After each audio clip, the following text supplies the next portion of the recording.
Hello, everybody. Happy Wednesday. It's been a really long time since we did a live. Hello, everybody. How are we? I feel like it's been, it's been a long time since we did a live, so I'm excited you're all here. New background. So excited you guys are going to join me tonight for this chat with Lauren Miller Rogen. Lauren is a actor, director, producer, writer, all around extraordinarily talented person, and also the co-founder of HFC, which stands for Hilarity for Charity, which she founded with her husband Seth Rogen, who you all know. Oh, there she is. Hold on. Let's see if we can make this easy this time. It never is. Let's see. Hi, Justin from Canada. Yay! Oh, we did it. I was like, I don't know if I hit the right button or. It's always the worst part. I'm always like, is it going to work? Is it not going to work?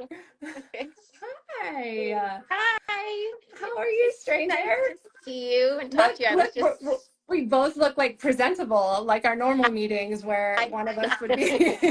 I did most of my meetings after working out. And I would be in a hoodie and stressed out. Thank you for doing this. I'm so glad to see Yeah. you. It's Yeah, been I know. Me forever. too. I know. I was just working with some people, and I was like, I'm doing this thing, and I was like, I'm really just excited to chat. I know we're gonna like talk about actual stuff, but I was like, I feel like I haven't talked to her in a little while, so it'll be It's nice. been forever. I follow you guys and root for you guys and text in with the team all the time. And I look at your events and I'm so glad I'm not in charge, but they look so fabulous. Well, we miss you being in charge, I know, but I know. I miss working with you but guys. I'm gonna start coming to them and just be the annoying guest that asks for all this stuff. where is this? Why isn't this Yeah. happening? This is running Why aren't late. we running on time? If you could hurry it up. Well, thank you for being here. And as you know, because I was with you guys in the middle of it, it's been a couple years since I was diagnosed with young onset Parkinson's. And I know, obviously, Alzheimer's and dementia and Parkinson's are different, but your mom had a similar experience. She was diagnosed a little later than I was. She was 55. Did I get Yeah, that right? Yeah. Your yeah, mom, just before Adele. 55. Yeah. Yeah. And how old were you when she was I diagnosed? was also just before I was 25. Oh my gosh, So yeah, so no, young, it's so just young. not what you're expecting at I that point in your know. life. That's for sure. And at Yeah. that point, you've told the story a million times, but I'm going to make you tell it again. But you felt like there weren't as many resources for younger caregivers like yourself and family members like yourself, which in the midst of all of it, did you start HFC right in the middle when she was first diagnosed, or was it a little bit later No, on down the road? it was later. Like I mean, we were, I mean, even though my grandparents had Alzheimer's and dementia, and and Parkinson's runs in my family as well, and my mom, upon autopsy had Parkinson's in her brain as well. Oh, I didn't know Um, that. yeah, I mean, I'm not a doctor, but I think a lot of these diseases there's crossover and things, and so anyway, we don't have to get sciencey because that's not my area of expertise by any means. But um, but but yes, so and I just felt completely alone. And I didn't talk about it in the beginning because my mom didn't want us to talk about it, and she was really just not wanting to come out with it. She witnessed her parents have dementia and didn't obviously want that for herself. And my grandmother had only died a couple years before. Like it wasn't like it had been a long time because my mom was so young, and And and so did your grandmother have early onset too, or she had it later? no, She had it later. she started showing signs of dementia when she was in her, like, I think it was like mid Okay. 70s. So Yeah, still and kind of her young. diagnosis, yeah, I mean, of course, but like, and she's the one who her diagnosis was kind of all over the place, and it was, but but yeah, and so, there was just a lot of fear and denial, which is completely and totally normal. And then eventually my mom's disease progressed, and I'm a storyteller, I'm a writer, and it just it wasn't doing anyone any favors keeping it a secret.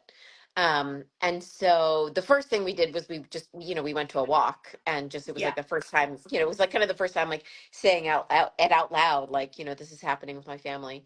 And then, realizing, like, Seth's career was kind of taking off, and it was like he had this like platform, and was like, let's use that, and throw an event, and we'll raise some money. And then through that event was when I like really realized, like, I'm so not alone, and Yeah. that's sucks because so many people are going through this. But at the same time, you get through things with community, and that's something that like really just sort of changed the direction of the whole thing for me. And I think the clarity around, I what I needed was what I wanted to create. And so like HFC, as our mission has become, clearer over the years, and we've, certainly how brain health wasn't a part of the conversation early on, and that entered the picture, but it really was always about like giving young people, or anyone, a place in the dementia space to have community, or become advocates, or just feel some sort of strength or positivity. And then, of course, has grown over the years to, now we have programs and actual, services that we offer people. Became Um, a full-fledged nonprofit. yes, a full-fledged nonprofit. And I'm like, sometimes I like look at it, like I have a T-shirt or like an HSC mug, and I'm like, this is like a real organization. Oh, we did this. But, Because for people yeah. who don't know, like the first few iterations of it were like these amazing variety shows with like celebrities everybody would know, like Snoop Dogg and like everybody. And they were, in my recollection, the first time that I recall seeing something around Alzheimer's that wasn't dark and sad and sort of, I mean, it's such a tragic and awful, all of these brain diseases are, but like it was something that was hopeful and, I hate to say fun, but it was fun, It right? Like was, yeah. obviously That because was the it was, point. Seth and all of his comedic friends and it was light, right? And Yeah. that's part of what HFC has embraced so well. And now, like you said, it's become like a full grown up nonprofit, but that wasn't necessarily the intention back then, I don't think, right? No, definitely was not the intention. I don't think we had an intention. You know what I mean? I don't think we like started out with a goal. I think it was just like, let's take this energy that we have and do something. This is what we can do. And I think that like that's why it's a comedy show. Like, and Seth has said this before, if we were bakers, it'd be baking for charity. And like, you know what I mean? It's just like, it's just, I, you have to like sit back and be like, what can I do with where I am in my life and what I have access to? And that's what we could do. And then it grew from there. But I think that like, no, we had no intention of being like a full thing, but it became clear that if we wanted to really reach people and help people, like that we could do that, Yeah. and like that we could bring people together, and hopefully make a difference in people's lives as they're going through Well, it. and it wasn't just stuff that was in your wheelhouse, right? Like it wasn't just variety shows and comedy. I mean, for people who haven't seen it, they should go look up Seth's testimony in front of the Senate subcommittee hearing that time that he so famously talks about how few senators showed up to that hearing, which is sadly very, very common. Hmm. Um, but I think advocacy is a whole separate piece of what you do. And I think for a lot of people, and I've experienced this, it's obviously something that I've spent the last 10 years of my career doing, and I live, 5 miles from the White House. But for people who don't have experience in the advocacy world, was it intimidating? Is it still intimidating for you guys when you're in those kinds of situations, even as people who are used to being in front of sort of large crowds and cameras? Yeah, I mean, like the DC of it all is such a funny thing, because I Yeah. feel like it's not Hollywood by any means, and the stakes are real and much higher, of course. But at the same time, like I feel like politicians, just like writers want to get our work heard, like politicians just want to get their work heard and like done. And so like, I feel like it is intimidating on one hand, but like we're just there to talk about what we know. Right. which makes it easier. I feel much more intimidated when I'm around like doctors and scientists and I have to pretend that I'm like following along and like, and I'm like, yeah, totally. And, but That's why we love Dr. Isaacson and the other ones that talk to us like we're like, normal bring it down, people, like bring it I down. know, I know. Yeah, and like, because sometimes, yeah, those sometimes it gets so sciencey, and I'm like, it's just Yeah, gone right over. But no, and I think that like, we have been lucky, in those spaces to be with people who were supporting us and helping us, really like with that type of whatever it is that we're doing, and that testimony that Seth gave um was in a way like a bit of a turning point, I feel like, yeah. for us, and I don't know if it still is, but for the longest time on C-SPAN's YouTube page, it was their second most watched video, like behind Obama's first inauguration, but in front of the second. Like, it's been a long time since I've gone to that page, so it might be further down now, but for the It's longest time I'm really like, funny. I mean, people should go watch it. It is, I mean, it's moving and he talks about your mom and your advocacy, but it's also quintessential it's sad. So it's just I funny. know. I But it's, know. It's a really good speech. And but I think but what it did was like it really like after that was when like we really started being, contacted by other young people and realizing that like we could do something.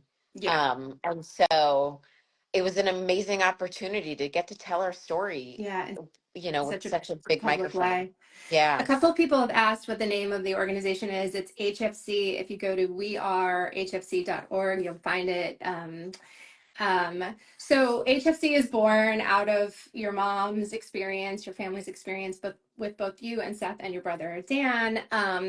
And tell everybody a little bit about what it does now for caregivers, because I've sort of dedicated the next couple of my lives to talking to and about caregivers because Mike, my poor husband, is in the category of maybe not physically exhausted caregiver, but Emotional. emotionally exhausted Yeah. caregiver for sure, as we navigate this journey. And so many of the people that follow me are younger people whose spouses have young onset or who are caring for an older parent with it. Some of them still have younger children at home or teenagers at home. Yeah. It is all consuming, as you know, with your dad and with the experience you had with your family. Talk a little bit about what HFC does for caregivers. Yeah. Um, yeah, so it was my dad really wanted to make sure that we kept my mom at home for the whole journey, which was his wish. And fortunately, it was something that we could afford to do. And that's just like not a reality for so many people because it's obscenely expensive and just so inaccessible.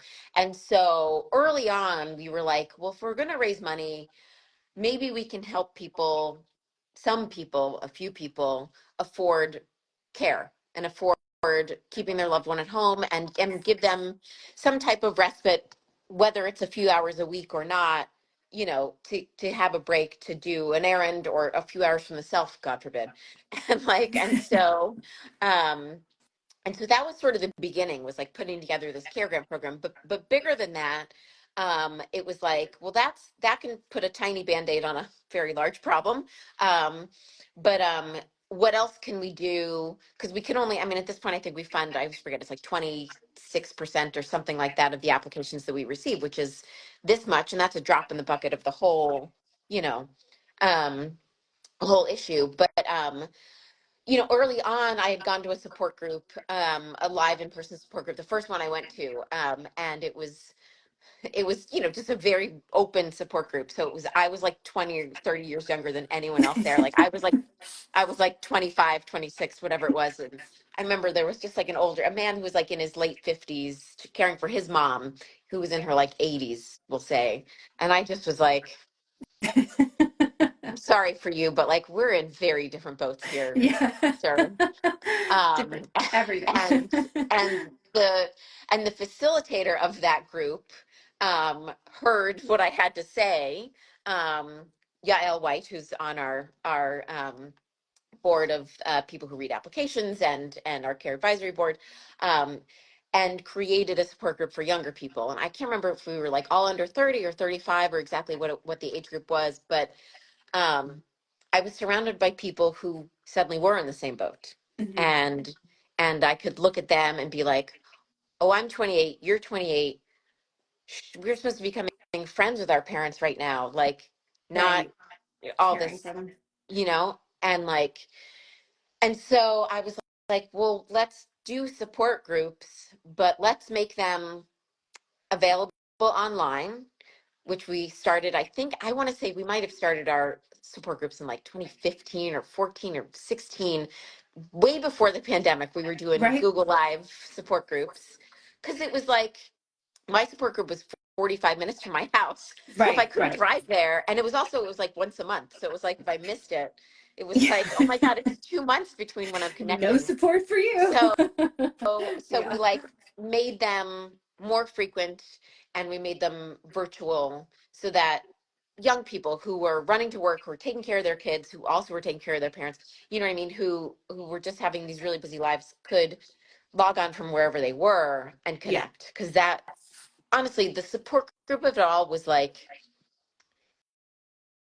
a huge emotional weight lifted. Like, I don't want to say it was one thing or the other that helped me through the close to 17 years we were on the journey with my mom, but like the support group was huge, and I can't recommend it more. It's what I bring up whenever anyone tells me, they have a loved one going through it and they're, one of the primary caregivers. I'm always just like, are you in a support group? Because Yeah. I just think community is everything. And Well, and and my experience was sort of similar. Like the first couple support groups that people suggested to me, I was light years yeah, younger, even in my mid 40s. yeah. Um, and I was one of a few women. And I actually created this page because I felt like I couldn't find a support group that met the needs that I needed, which was I just wanted to kind of bitch Yeah, about like yeah. how unfair I felt this was, or what I was pissed about at any given moment, or what I was scared about. And I found it really hard to find that. I still find it hard to find that. I find that there's a lot of like support groups that are more structured or that are focused on one specific talk, or focused on meds or treatments or whatever it is, when in fact, sometimes people just want to be heard Yeah, and just yeah. talk, and I think that's what HFC does so well is like you have drop in, I think you still have drop in support Mhm, groups where mhm, people can just come and talk. mhm. They don't necessarily have to be programmed. So much of our lives is like programmed. Yeah, It's such a yeah. huge resource. It's such a huge resource to like to vent to someone who can be like, "Oh, I get it," Yeah. and then to know that they really do get Yeah. it is is everything. And it's not that like you're the best friend you could ever have. Like, you know what I mean? Like venting to Seth was amazing, and like, and I felt loved and I felt supported. But as much as he loved me and supported me, he also didn't get it.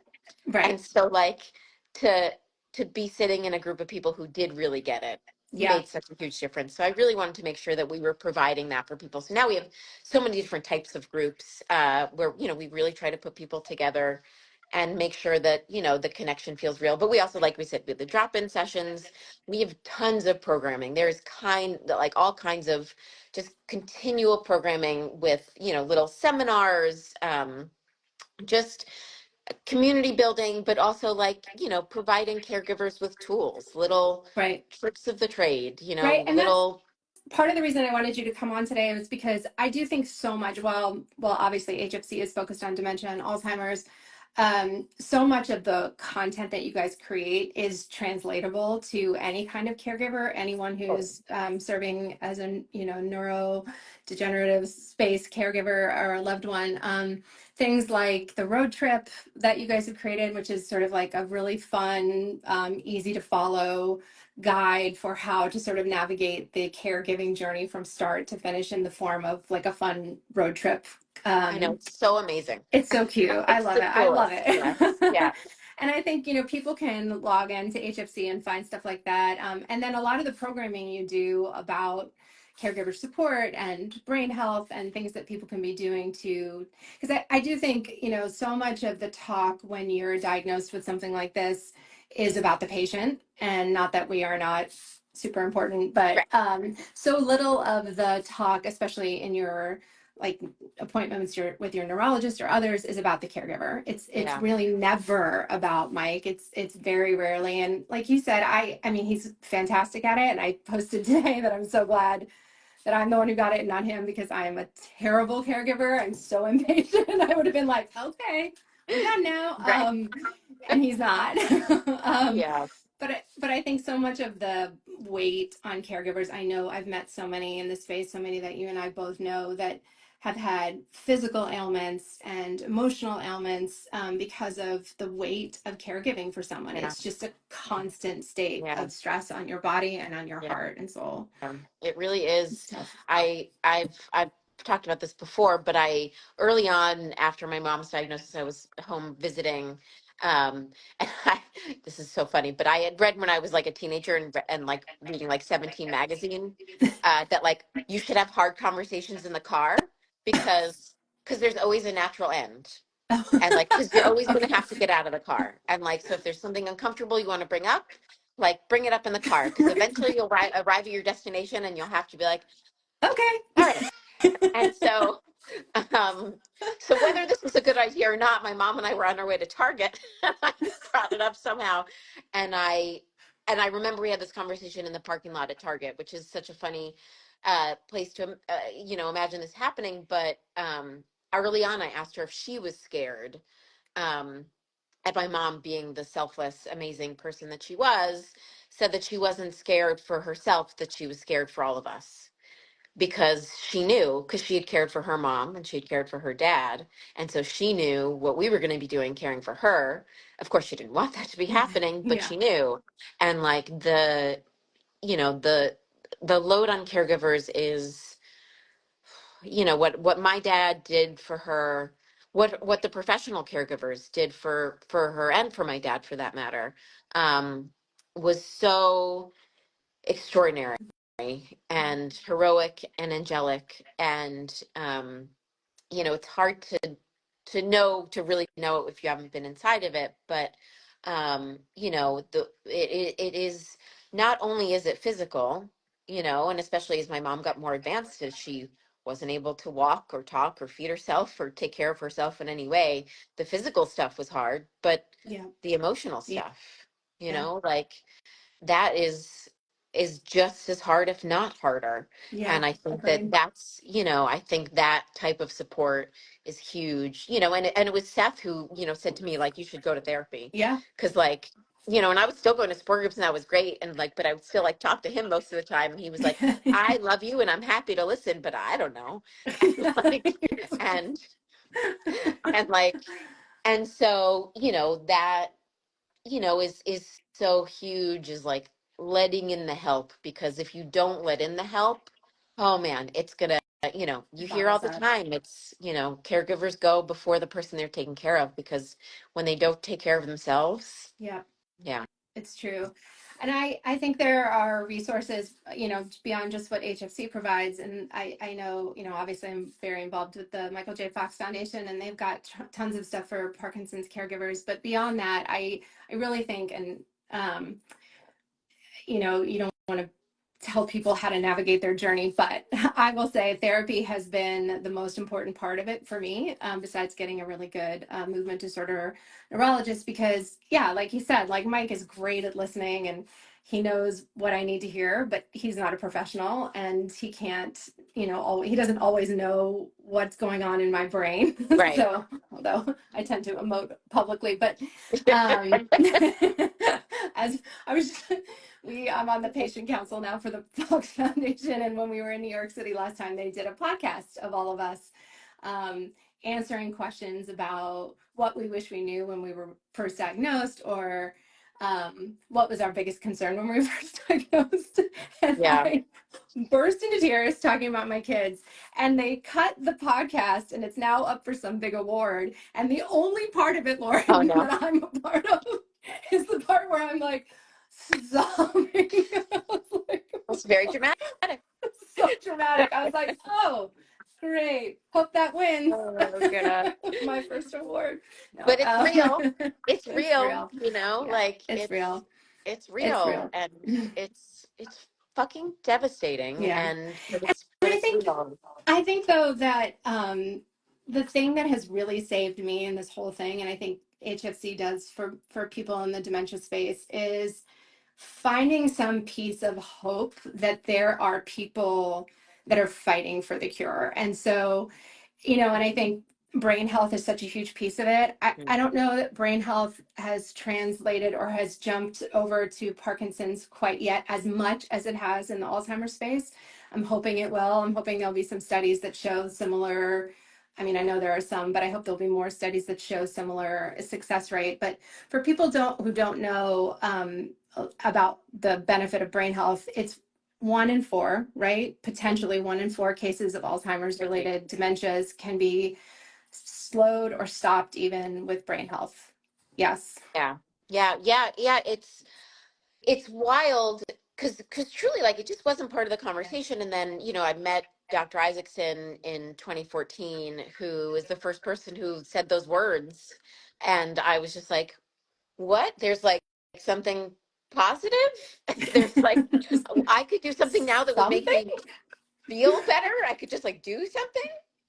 And so yes, so it's yeah, they say that 4 out of 10 cases may be preventable or delayed, delayable if you live a brain healthy lifestyle. And so basically that's huge.